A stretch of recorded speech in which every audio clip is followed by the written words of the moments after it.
കാമുകനെ വീട്ടിൽ വിളിച്ചു വരുത്തി ഒരു സർപ്രൈസ് തരാമെന്ന് പറഞ്ഞ് തീ കത്തിച്ചു കൊന്നു. ബാംഗ്ലൂരാണ് ഈ സംഭവം നടന്നത്. ബാംഗ്ലൂർ കഴിഞ്ഞ ചൊവ്വാഴ്ച പകലാണ് ഈ കൊലപാതകം അവിടെ നടന്നത്. ആഞ്ജനേയ നഗറിലെ ഒരു വീട്ടിലാണ് ഈ സംഭവം, ഫ്ലാറ്റിലാണ് ഈ സംഭവം. ബാംഗ്ലൂർ നഗരത്തെ നടുക്കിയ ഒരു സംഭവം തന്നെയായിരുന്നു ഇത്. അവിടുത്തെ ഒരു സ്വകാര്യ മൊബൈൽ ഫോൺ കമ്പനിയിലെ ജോലിക്കാരായിരുന്നു ഇവർ രണ്ടുപേരും. കഴിഞ്ഞ 2 വർഷമായിട്ട് പരസ്പരം അവർ അവിടെ പ്രേമിച്ചു കഴിഞ്ഞു. അവിടുത്തെ പല ജീവനക്കാരുടെ ഇടയ്ക്ക് ഇവർ രണ്ടുപേരും പ്രേമത്തിലാണ് എന്നെല്ലാവർക്കും അറിയാം. ഏതായാലും സ്വകാര്യ സ്ഥാപനത്തിൽ ജോലിക്കാരായ ഇവർ അടുത്തിടപഴകി 2 വർഷം ജീവിച്ച ശേഷം പ്രേമ എന്ന 27-കാരി കിരണിനോട്, അവനും 27 വയസ്സ്, അവൻ്റെ അടുത്ത് ഒരു പ്രേമാഭ്യർത്ഥന നടത്തി വിവാഹം കഴിക്കാൻ നമുക്ക്. അത് അയാൾ നിരസിച്ചു. പ്രേമയ്ക്ക് അയാളോട് വലിയ വൈരാഗ്യം ക്രമേണ ഉണ്ടായി.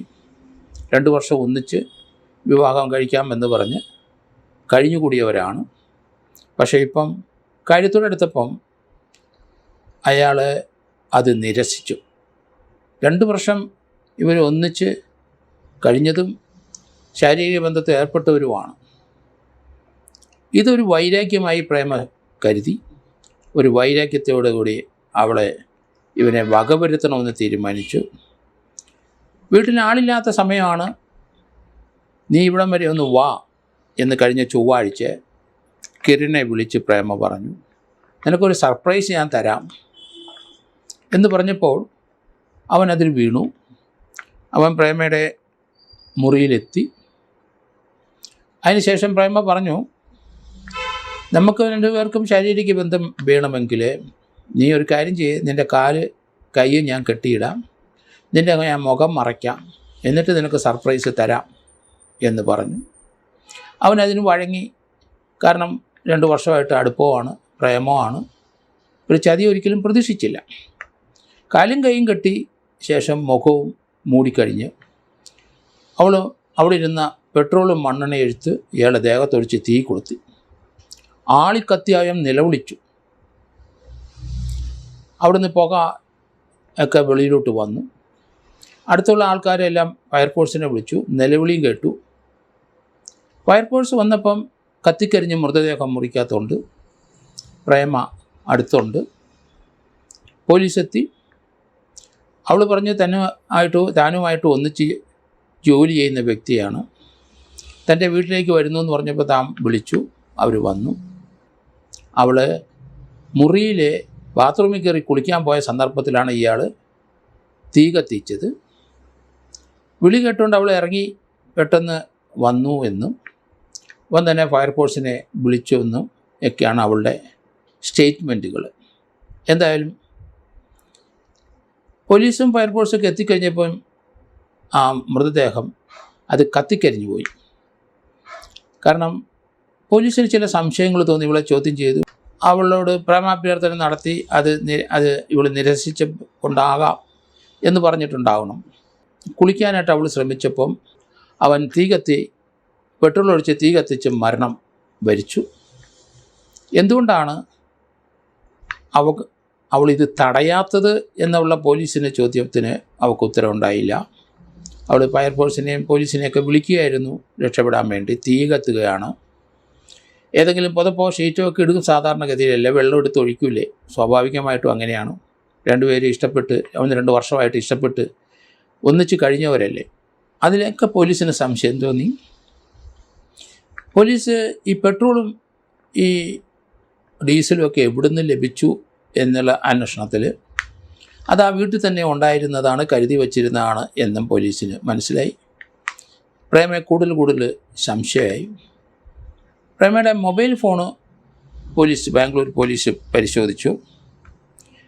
അപ്പോൾ അതിനകത്ത് ഇവൻ കത്തുന്ന ഫോട്ടോ അവൾ എടുത്തിരുന്നു. അപ്പോൾ അത് പോലീസിന് അവിശ്വസനീയമായി. ഇയാൾ മരിക്കുന്നത് അവൾ ആസ്വദിച്ചു. അതവൾ ഫോട്ടോ എടുത്തു, മൊബൈലിൽ പകർത്തി. അതോടുകൂടി പോലീസിന് കൂടുതൽ സംശയമായി. ഏതായാലും പോലീസിൻ്റെ ചോദ്യം ചെയ്യലിന് പിടിച്ചു നിൽക്കാൻ കഴിഞ്ഞില്ല. അവൾ കുറ്റം സമ്മതിച്ചു എന്നാണ് ബാംഗ്ലൂർ പോലീസ് പറയുന്നത്. പക്ഷേ ഇടയ്ക്കിടയ്ക്ക് അവൾ മൊഴി മാറ്റും.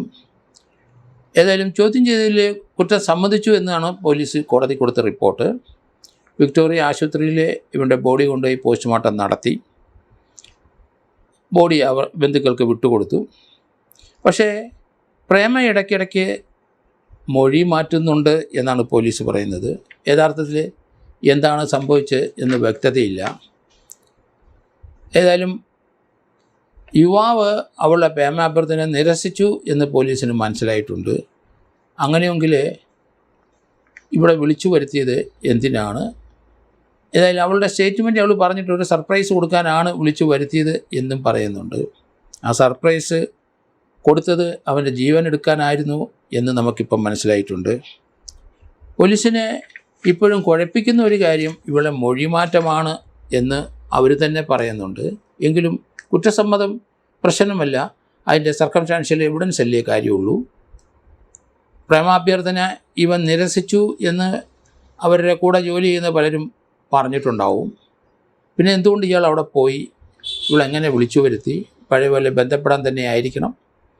അങ്ങനെയായിരിക്കും വിളിച്ചു വരുന്നപ്പോൾ ആ ഒരു സർപ്രൈസ് നിനക്ക് ഞാൻ തരുന്നുണ്ട് എന്ന് മൊബൈൽ ഫോണിൽ കൂടെ പറഞ്ഞിട്ടുണ്ട്. അത് പോലീസിനെ കൂടുതൽ സംശയം ഉളവാക്കി. ആ സർപ്രൈസിൻ്റെ അവസാനം ഇതാണ്. സർപ്രൈസ് ഇതായിരുന്നു, കൊലപാതകം തന്നെയായിരുന്നു ലക്ഷ്യം.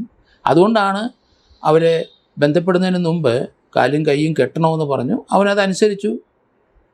മുഖം മൂടണമെന്ന് പറഞ്ഞു, അതും അനുസരിച്ച്. കാരണം മുഖം മൂടിയെങ്കിൽ ഇവള് കന്നാസിലോട്ട് പെട്രോളും ഇതെല്ലാം എടുത്തുകൊണ്ട് വരുന്നത് കാണൂലേ, അപ്പോൾ അതുകൊണ്ട് കണ്ണു മൂടണമെന്ന് പറഞ്ഞു. ഏതായാലും അതൊരു കൊലപാതകത്തിലേക്ക് കഴിച്ചു. പ്രേമയെ ബാംഗ്ലൂർ പോലീസ് ഇപ്പം അറസ്റ്റ് ചെയ്ത് കസ്റ്റഡിയിൽ വാങ്ങിച്ച് അന്വേഷണം നടത്തുകയാണ്.